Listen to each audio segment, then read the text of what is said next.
Good morning 11th class students.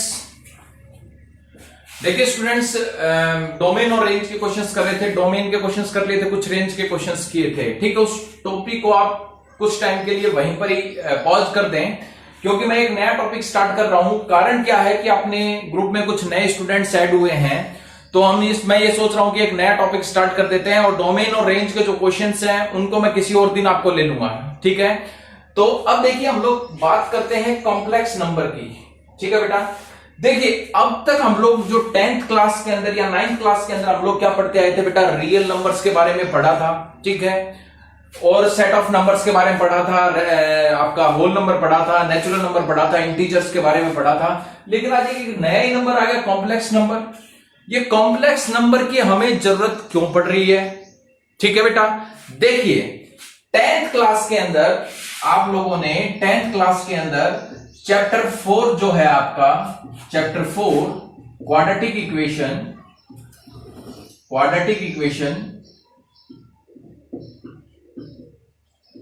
ठीक है, इसके अंदर आप लोगों ने नेचर ऑफ फ्रूट्स के बारे में पढ़ा था।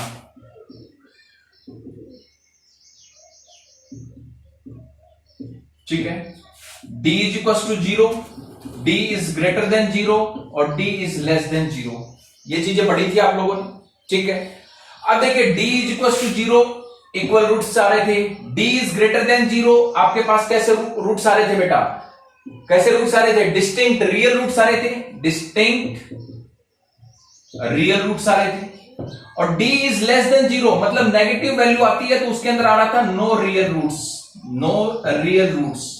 देखिए अब इसी चीज को हम लोग यहां पर पढ़ेंगे, नो रियल रूट्स बोल सकते हैं या हम इसको इमेजिनरी रूट्स बोल सकते हैं।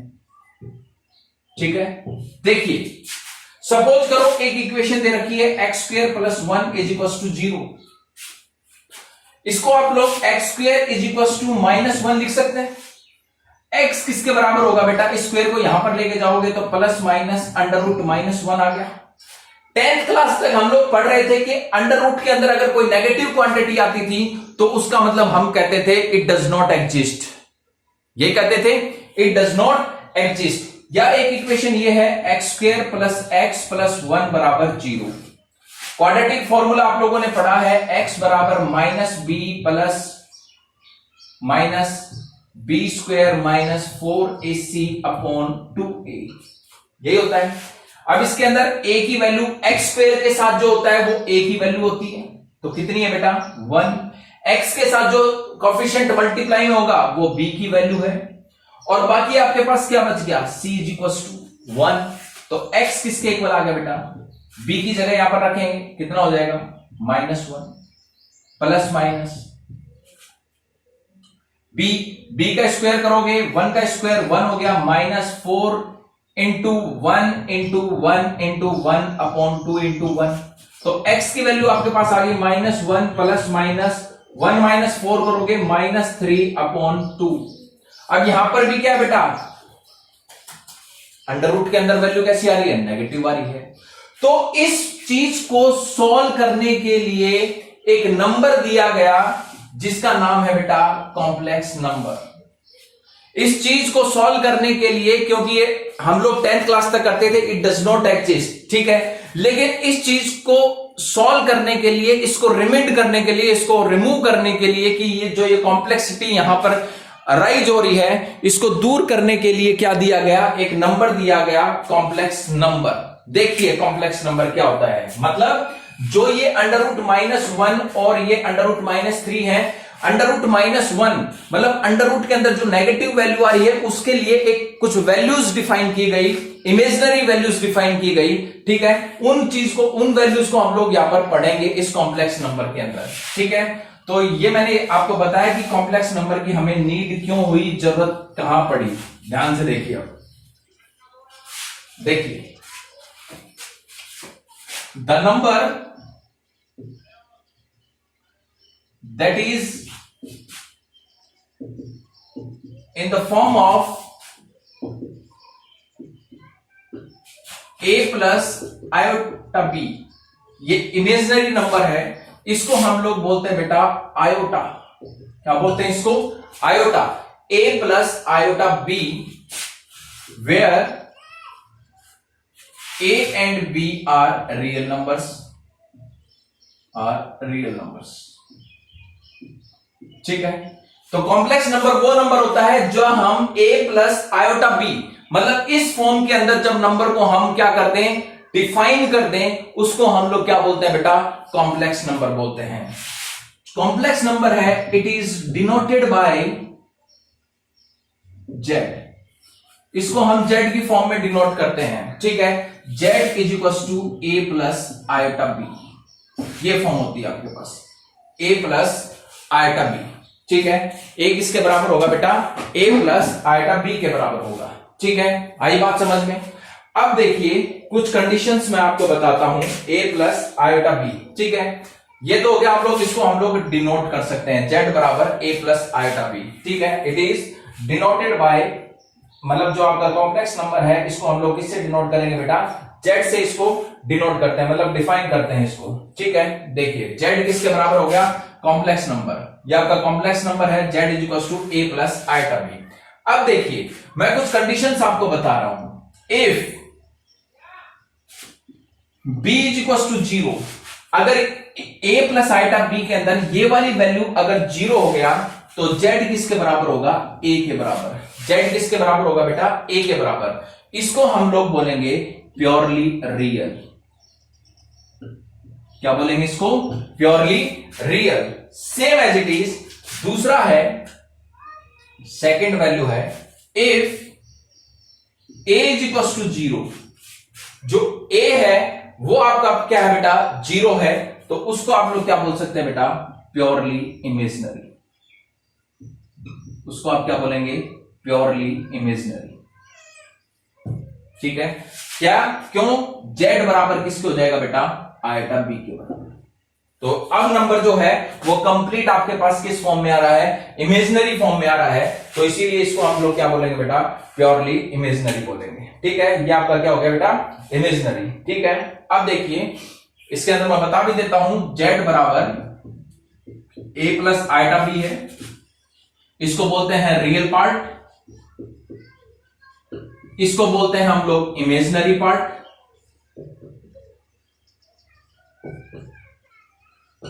ठीक है। इसको बोलेंगे इमेजिनरी पार्ट और इसको बोलते हैं हम लोग रियल पार्ट, ठीक है बेटा। अब देखिए ये आपका क्या आया था, b बराबर 0 किया था तो नंबर आपके पास रियल आया था, अगर a बराबर 0 किया है तो नंबर आपके पास प्योरली इमेजिनरी आ रहा है, ठीक है। तो इसको आप बोल सकते हो रियल z और इसको आप बोल सकते हो इमेजिनरी z। z का मतलब कॉम्प्लेक्स नंबर, यहां पर रियल z आ रहा है, यहां पर इमेजिनरी z आ रहा है। क्यों आ रहा है, क्योंकि यहां पर आपके पास सिर्फ इमेजिनरी नंबर आ रहा है, इमेजिनरी पार्ट आ रहा है आपका, ठीक है। अब देखिए इसके बाद कुछ और डिफाइन करते हैं,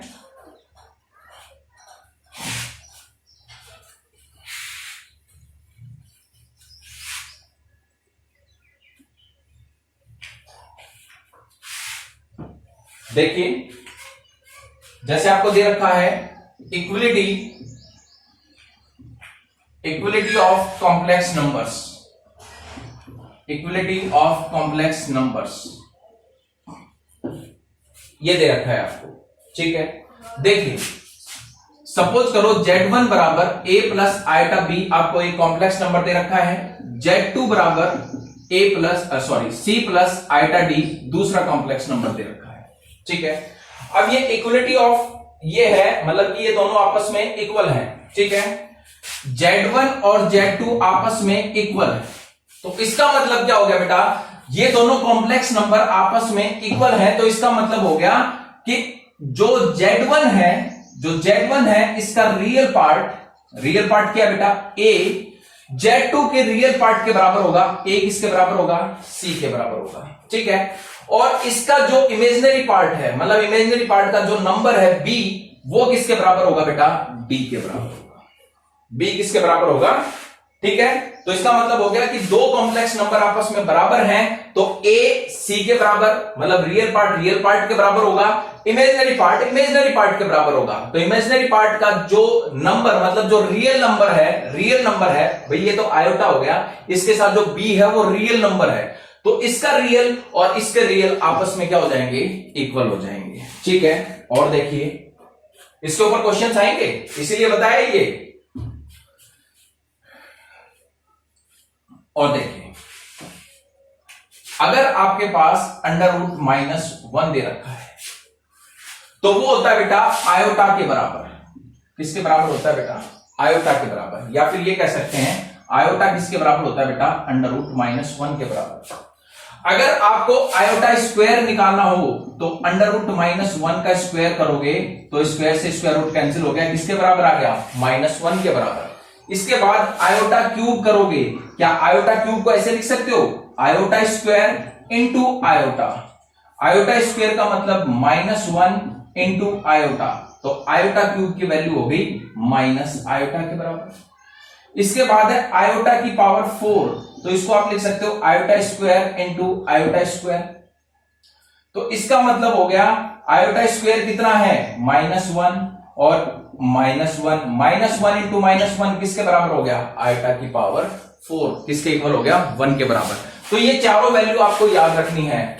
आयोटा की वैल्यू होती है √-1, आयोटा स्क्वायर होता है -1 के बराबर, आयोटा क्यूब आपका माइनस आयोटा के बराबर होता है, और आयोटा की पावर 4 1 के इक्वल होती है। ठीक है, तो ये कॉम्प्लेक्स नंबर से रिलेटेड कुछ बेसिक्स थे जो मैंने आपको बताए हैं। अब हम कुछ क्वेश्चंस करेंगे एक्सरसाइज के।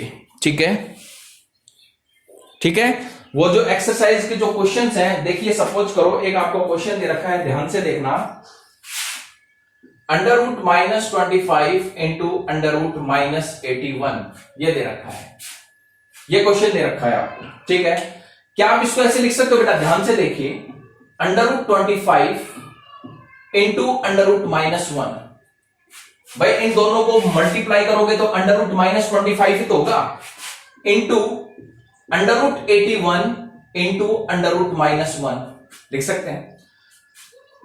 √25 जो है इसका स्क्वायर रूट कितना हो जाएगा, 5। √-1 की वैल्यू किसके बराबर है, आयोटा के बराबर, 5 आयोटा हो गया, इंटू √81 किसके बराबर हो गया, 9 के बराबर, और ये किसके बराबर हो गया, आयोटा के बराबर। 9 5 से कितना हो गया बेटा, 45 इंटू आयोटा आयोटा स्क्वायर, और आयोटा स्क्वायर की वैल्यू किसके बराबर है, -1 के बराबर है। आयोटा स्क्वायर किसके बराबर है बेटा, -1 के बराबर, तो कितना आ गया, -45। किसके इक्वल आ गया बेटा, -45 के इक्वल आ गया। ठीक है, सिंपल सा क्वेश्चन है, होप आपके समझ में आ गया होगा। और देखिए एक क्वेश्चन और समझाता हूं।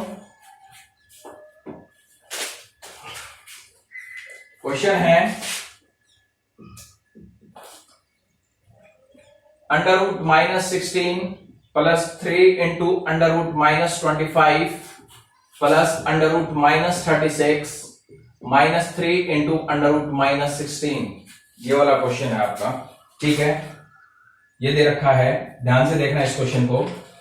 देखिए √-16, क्या इसको ऐसे लिख सकते हैं, ध्यान से देखिए, √16 इंटू √-1 प्लस 3 इंटू 3 है, बिल्कुल 3 है, √5 into √-1 plus √36 into √-1 -3 into √16 into √-1, या √16 किसके बराबर है, 4, √-1 iota plus 3, √5 iota plus 6 iota -3 √4, ये कितना हो गया, इंटू 4 हो गया, और ये कितना हो गया, √-1 किसके बराबर हो गया, आयोटा के बराबर हो गया। ठीक है, तो ये कितना आ गया बेटा आपके पास, 4 iota plus 15 iota plus 6 iota -12 iota, ये आ गया। ठीक है, तो ये आपके पास आ गया 25 आयोटा -12 आयोटा किसके बराबर आ गया बेटा, 13 आयोटा के बराबर आ गया। सिंपल सा क्वेश्चन है। ठीक है, और क्वेश्चंस हम लोग नेक्स्ट वीडियो के अंदर करेंगे।